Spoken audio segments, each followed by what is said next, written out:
I walked to the parking garage. It was very late. The rain fell outside. The cold wind hit my face. I felt tired. My body hurt. I worked all day. Everyone left hours ago. I was always the last one. The garage was dark and quiet. My heels made loud sounds. The floor was hard and cold. I heard the ventilation machine. It made a soft noise. I walked to my car. Then I heard something strange. It was not a footstep. It was not a door. It was a sound from a person. Someone cried. A man cried. I stopped. I looked around. The garage was empty, but the sound came again. It was a sad sound. It was a broken sound. I saw a car in the corner. It was a big car. It was an expensive car. The window was open a little. I walked closer. I moved slowly. I felt afraid. A man sat in the car. His head was on the wheel. His body moved. He cried hard. He wore a nice suit. The suit was expensive. But he looked very sad. He looked broken. I wanted to leave. I did not want trouble. I did not want problems. My life was quiet. I liked it quiet. The sound held me there. His cry was so lonely. I knew that feeling. I was lonely too. I ate lunch alone every day. No one talked to me. No one remembered my birthday. I went home to an empty apartment. I understood his pain. I walked to the car. I lifted my hand. I touched the car door. The sound was soft. He looked up. His eyes were red. Tears were on his face. He looked at me. He did not speak. He could not speak. Maybe he drank too much. Maybe he was too sad. I did not know. But he could not drive. I did not ask questions. I did not say, "Who are you?" I did not say, "Why do you cry?" I just looked at him. Then I spoke. "Give me the keys," I said. "I will drive you home." He looked at me for a long time. Then he gave me the keys. His hands were cold. They moved a little. He opened the door. He walked to the other seat. I sat in the driver's seat. The car was nice inside. It was warm. It smelled like leather. I started the car. He told me the address. His voice was very quiet. I drove. We did not talk. The car was silent, but the silence was good. It was not scary. It was comfortable. The rain hit the window. I drove slowly. I looked at him one time. He closed his eyes. His face looked tired. He looked young and old at the same time. We arrived at a tall building. It was a very expensive building. I stopped the car.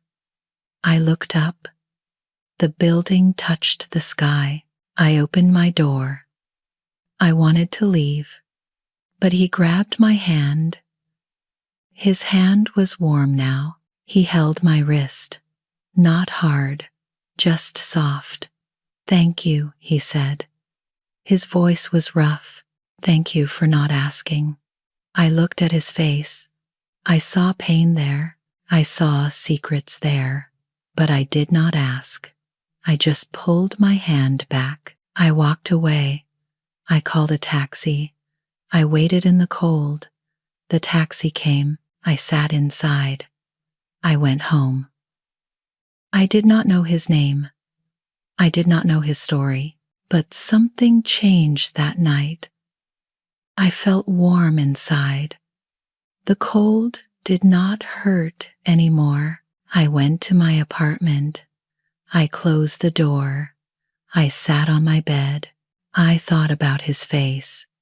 I thought about his tears. I thought about his thank you.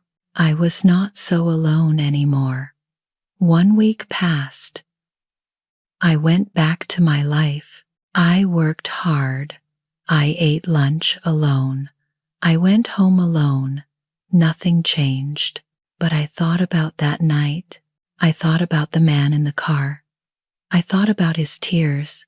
Was it real? Maybe it was just a dream. I went to work every day. My boss was Victoria. She was the CEO. She was cold and hard. She gave me work at the last minute. She never said thank you.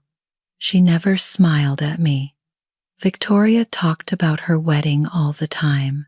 She showed her ring to everyone. The ring was very big. It had many diamonds. She said her wedding would be perfect. She said her man was perfect. But no one at work met him. No one knew his name. I did not care about her wedding. My quiet life. After work, I went to a coffee shop. I sat alone. I drank coffee. I read a book. The shop was warm and safe. One day, someone sat at my table. I looked up. It was him, the man from the car. He did not wear a suit now. He wore a hoodie and jeans. He looked young. He looked normal. He looked like any other person. He put a cup of coffee on the table. The coffee was hot. Steam came from the cup. "I owe you," he said. I did not know what to say. My heart beat fast. He found me. But how? We talked a little. Then he left. But he came back the next day, and the next day. We did not talk about work. We did not talk about names. We just sat together. Then one night, my phone made a sound. A new message. It said, "The bridge, 2 a.m." I did not know who sent it, but I knew. I felt it. I went to the bridge that night. It was a bridge for walking. It was high above the highway. Cars passed below. The lights were bright. The wind was cold and strong. He stood there. He waited for me. We met there many times. Always at 2 a.m. We never made plans. He just sent a message. I always went. We stood on the bridge for hours. We talked about our feelings. We talked about our fears. We talked about our dreams, the dreams we forgot, the dreams we lost. He told me about his life. He said people saw his money. They saw his clothes. They saw his car. But no one saw him. No one knew him. He felt trapped. He felt alone. I understood. People did not see me because I was poor. People did not see him because he was rich. We were both invisible. We talked and talked. The wind hit our faces. My hair moved in the wind. He touched my hair. He moved it back. His hand was warm. His touch felt like fire. I fixed his collar one night. My fingers touched his neck. We looked at each other. We did not move. We did not speak. We never kissed. But I felt something deep, something strong. It was more than a kiss. It was more than touch. Our souls talked. Our hearts knew each other. I started to fall in love. But he was like a ghost. He was my secret, my sweet secret. She was happy and proud. She showed pictures of flowers. She showed pictures of the church. She talked about her perfect man, but she never said his name. She never showed his picture. I did not care. I had my secret too. One night, I waited on the bridge. The cold hurt my face. I looked at my phone. A new message came. I cannot come tonight, it said. There is an event. I must go. But I want to be with you. I want to be on the bridge. My heart felt heavy. I wrote back, I will wait. I wanted more. I wanted to know his name. I wanted to call this feeling something. I wanted a label. What were we? Friends? More than friends? But I was afraid to ask. I was afraid to break the secret. The secret was beautiful. The secret was safe. I went home that night. I felt alone again, but I also felt hope. Hope was dangerous. Hope could hurt, but I could not stop it. I could not stop this feeling. The company had a party. It was for Victoria. It was for her engagement. All workers had to go. We had to serve drinks. We had to smile and say congratulations. I wore a simple black dress. It was old. It was cheap.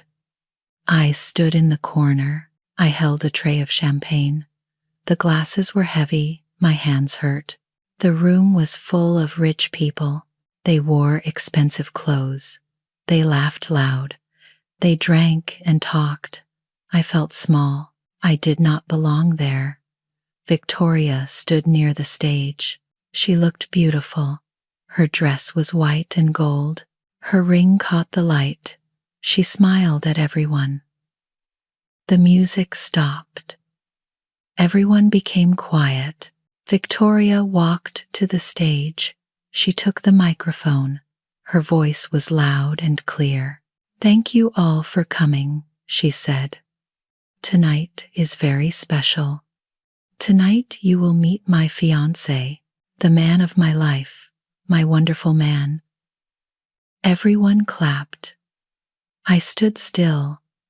I held my tray. "Please welcome him," Victoria said. The doors opened. A man walked in. He wore a black tuxedo. It was perfect. The lights hit him. Everyone looked at him. The tray fell from my hands. The glasses broke. The sound was very loud. Everyone turned to look at me.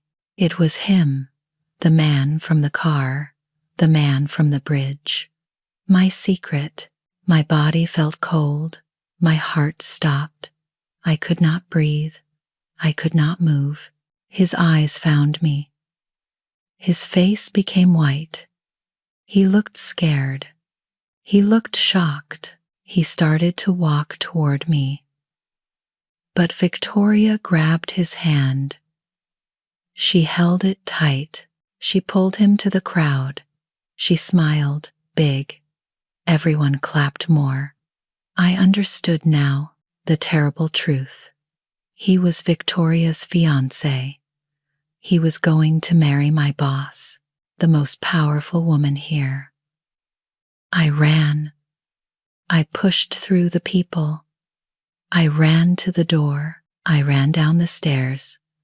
I ran to the parking garage, the same garage, the place we first met. The place he cried. I cried now too. Tears fell hot on my face. I felt stupid. I felt betrayed. He lied to me. He had a fiancée. He was going to marry her. But he met me at night. He talked to me. He touched my hair. I heard footsteps. Fast footsteps. Someone ran after me. "Wait," he said. "Please wait." I turned around. It was him. His tuxedo looked wrong now. His face looked broken. I am sorry, he said. His voice was urgent. I did not know you worked here. I did not know. I pushed him away. Hard. You are marrying her? I said. Marrying Victoria? He came closer. He put his forehead on my shoulder, just like the first night when I found him crying. It is not a wedding, he said. His voice was quiet and sad. It is a contract. My family owes her family. I have no choice. I do not want this wedding. I pushed him again. You have a choice, I said. You always have a choice. I do not, he said. You do not understand. My family will lose everything. I must do this. I looked at him. Tears were on his face now, just like that first night. But this time I felt angry. I felt hurt. You used me, I said. You needed someone. So you found me. You used me. No, he said. No, you were real. The bridge was real. You are the only real thing in my life. I stepped back. Do not touch me, I said. Do not talk to me. Go back to your party. Go back to Victoria, please, he said. Please understand. But I walked away. I left him there, in the dark garage, the place where this started, the place where it ended. I heard him call my name, but I did not stop. I did not turn back. My heart was broken. My secret was destroyed. Everything was a lie. I went to work the next day. My heart was heavy. My eyes were red. I did not sleep all night. I wrote a letter. It was my resignation letter. I put it on my desk. I could not work here anymore. I could not see Victoria every day. I could not see him. I waited. I thought Victoria would fire me. I broke the glasses at her party. I ran away. She would be angry. My phone rang. It was Victoria's office. Come now, her assistant said. I walked to her office. My legs felt weak. I opened the door. Victoria sat at her desk. She drank tea. She smiled, but the smile was cold. It was not a happy smile. Sit down, Hilda, she said. I sat. I looked at the floor. Victoria put a thick envelope on the desk. She pushed it toward me. This is a bonus for you, she said, and I do not accept your resignation. I looked up. I was confused. I do not understand, I said. Victoria stood up. She walked around me. Her heels made sharp sounds on the floor. Did you think I did not know? She said. Her voice was quiet but hard. About the parking lot? About the bridge at 2 a.m.? My body became cold. Fear ran through me. I am sorry, I said. I did not know he was your Victoria laughed. It was a loud laugh. It was a cruel laugh.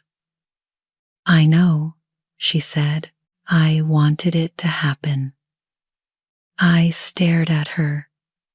I did not understand. Victoria sat on her desk. She looked at me.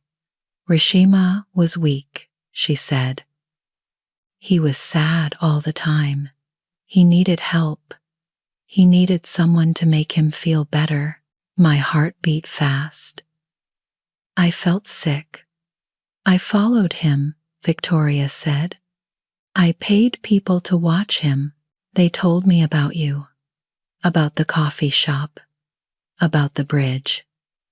I said, My voice was very quiet. Of course I knew, Victoria said, and I let it happen. I wanted it to happen. I changed his work schedule. I gave him free time at night. I made it easy for him to see you. I could not breathe. This could not be real. You are his medicine, Hilda, Victoria said. The words were cold and sharp. You keep him calm. You keep him from breaking. You keep him ready for the wedding. You are a tool, my tool. Tears came to my eyes, but I did not cry. I just sat there. Victoria walked back to her desk. She touched the envelope. Here is the deal, she said. Keep seeing him. Keep him happy. Do this until the wedding day. After the wedding, I will promote you. I will give you a lot of money. You will leave this city. You will disappear. He will be mine, and you will have the life you want. She smiled again. That cold smile. Everyone wins, she said. I looked at the envelope. It was thick. There was a lot of money inside. I looked at Victoria. She was beautiful and powerful, but she was also cruel and cold. I felt sick in my stomach. I wanted to run. I wanted to scream, but I just sat there. I understood now. Rashima and I were both puppets. Victoria pulled the strings. She controlled everything. She watched us. She used us. The bridge was not real. The secret was not real. It was all her plan. I stood up. My body felt heavy. I picked up the envelope. I did not open it.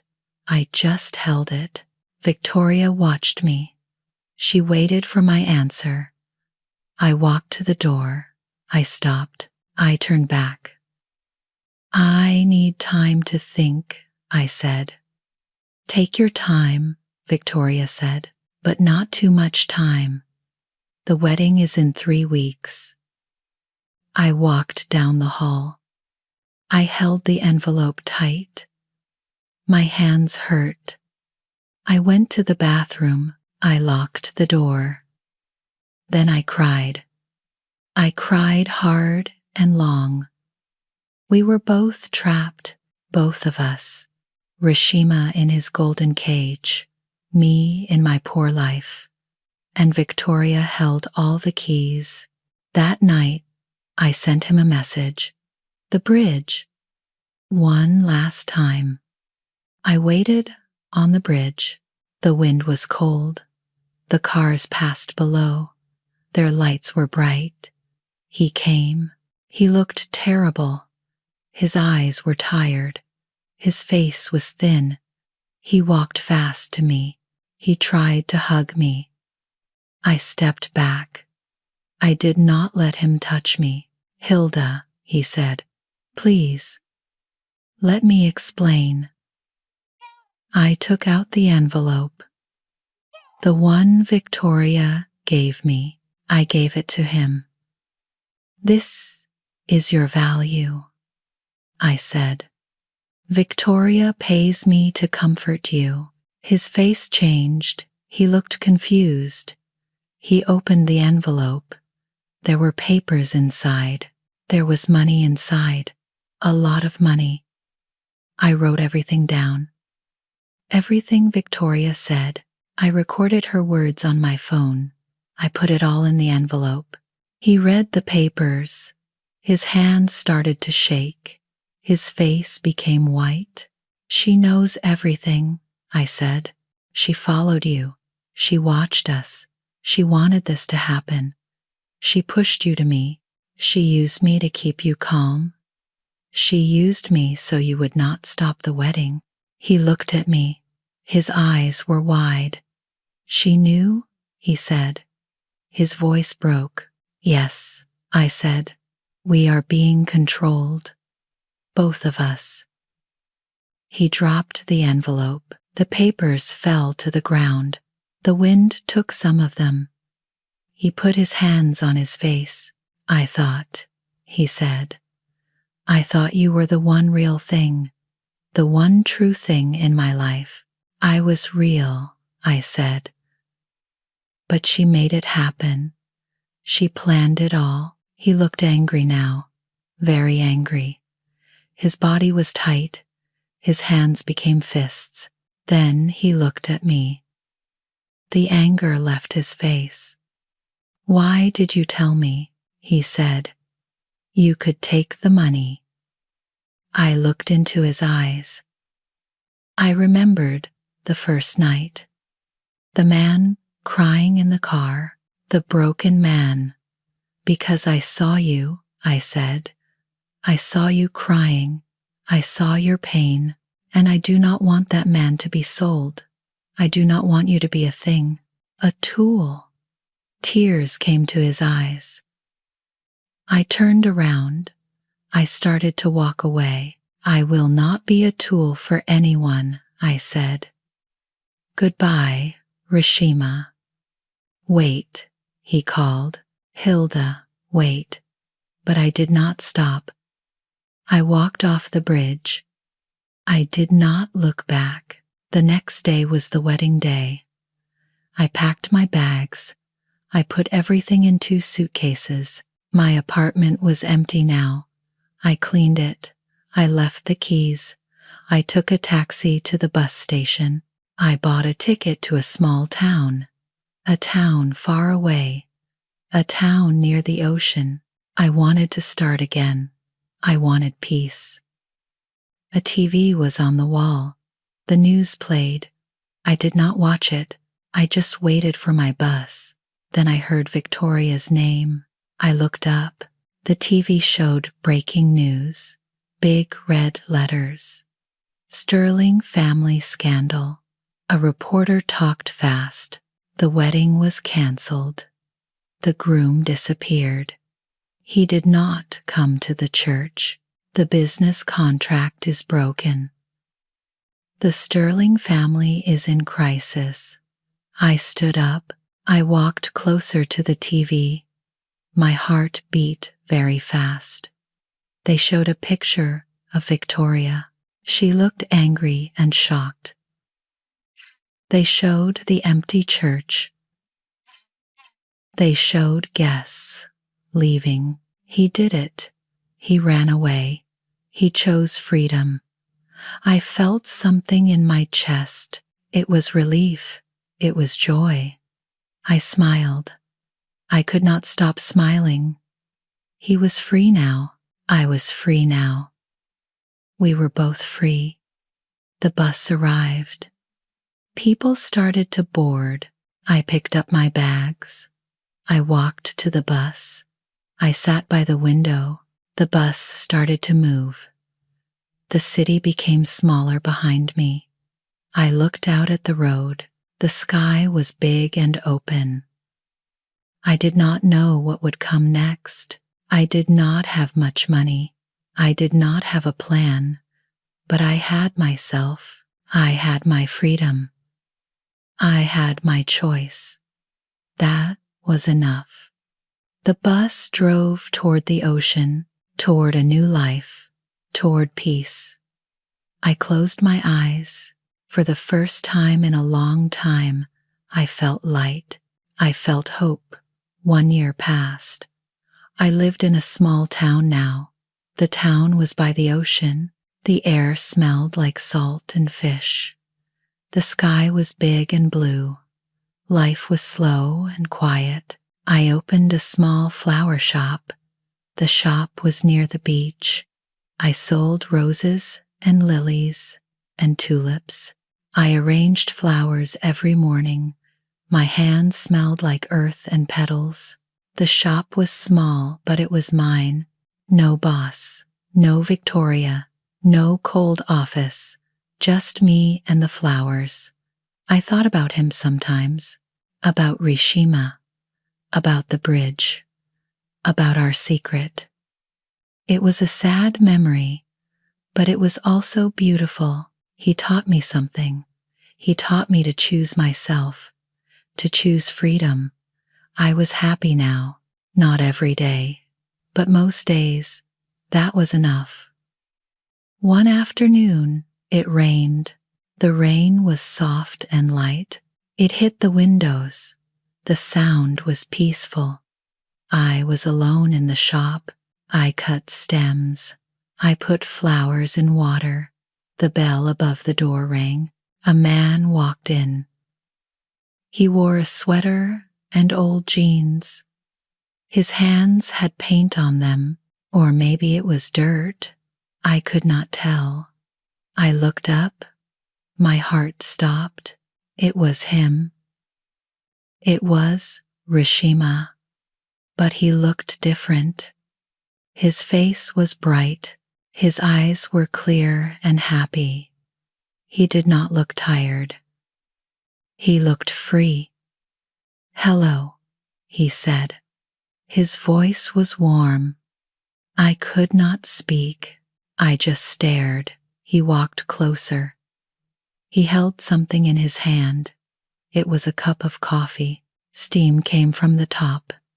"It took me a year," he said. "I cleaned up the mess. I paid the debts. My family is free now. I am free now. I did not want to come to you before. I did not want to be a puppet anymore." Tears came to my eyes, but I smiled too. He gave me the coffee. It was hot in my hands. "Now I am just Rishima," he said. "No rich family, no big money, no power, just me. Is that enough? Can I ask you for a walk?" I looked at the coffee. I looked at his face. I saw hope there. I saw truth there. "Just Rishima is enough," I said. I took the coffee. I drank a little. It was perfect. Not too hot, not too sweet. We stood there together. The rain fell outside. The flowers smelled sweet around us. No more secrets. No more lies. No more shadows. No more control. Just two people. Two free people. Two people who chose themselves. And now we chose each other. We walked to the door. We opened it. The rain touched our faces. It was cold, but good. We walked together, side by side. The ocean was ahead. The sky was gray, but beautiful. This was not the end. This was the beginning, the real beginning, and it was enough. Thank you for letting this story enter your day. If you felt close to the characters or found one sentence that touched you, please press like. Share this video with a friend, a student, or even a teacher who loves stories. And remember to subscribe to Kaviko English Storytime. Subscribing is free, but it helps the channel a lot. It tells me that someone out there is waiting for the next story. Turn on the bell so you can come back easily next time. I'm already preparing another story for you.